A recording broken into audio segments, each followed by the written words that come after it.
What's going on, guys? I'm Twitch with Save One More Life, and today we're going to talk about chest seals. Now, there's three main brands that you're going to find out there in the world. There's plenty of others, but these are the three primaries. You've got Halo, Hyphen, and Bolin. These are slightly different, and I find in my classes with my students, most people have never actually opened a package of chest seals, and so therefore they don't know what they're going to encounter once they're inside, much less having ever actually applied one. So we're going to start over here with Halo. Now this is a full-size Halo package. Once you tear that thing open, you'll notice it has a Ziploc at the very top. That helps you greatly if you're trying to keep this sealed once it's torn open, because it has two seals inside. Remember, the wrapper itself can be a chest seal.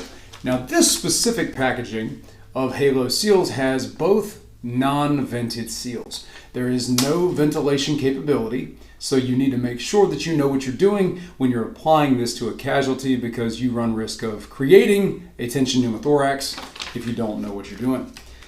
Both of those. And then we go to the more compact Halo seals.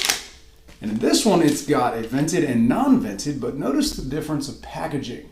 So we get the question frequently, can I fold chest seals to put them in a trauma kit if you're limited on space? Based on the company's own packaging methods, the answer is yes. So over here, this one is not only labeled telling you it's vented, but it even has an obvious difference of creation, right? So you have your vent right there, which is designed to be centered over top of the puncture wound on the torso of your casualty. And that comes with a non-vented seal. Now, if we compare to the other Halo package, they're approximately the exact same size. One was just folded.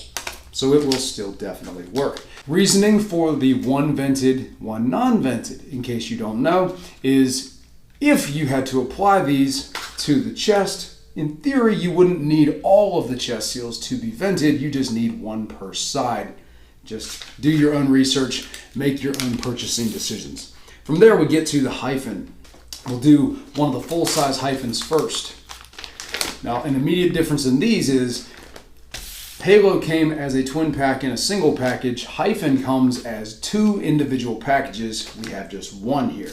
This one has an entirely different design and has a gauze pad inside of the fold so that you could pull that off and wipe the casualty's wound, drying it off so that it'll stick better.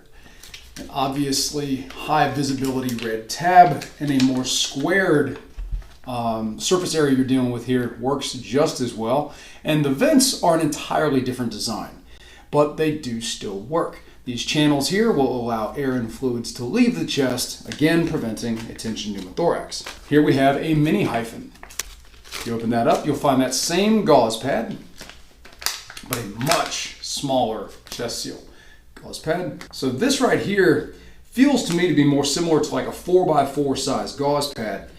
It works fine. I've used these on real casualties before. I do find that the mini ones here, having such a smaller surface area, they're a little bit harder to get to seal all the way around if you can't effectively dry that casualty. Just my experience though. And then we have Bolin. Now this is probably the most unusual in design of the options here. You have a very complex looking design for the valve. Now, I've watched these work in real time, and they do an excellent job of ventilating for a casualty that you're having trouble getting the wound dried effectively. So you center these over top of your casualty, and it will allow blood or any other fluids to leave through these vents. Make sure that as you're buying chest seals, you get training, because if you don't get training, it really doesn't matter how many of any of these you have. It doesn't matter if you have all of these options if you've never opened one, and you definitely need to try it out on a real human being. So to fight back against death and help save lives and actually get hands-on training in how to use these, go to saveonemore.life.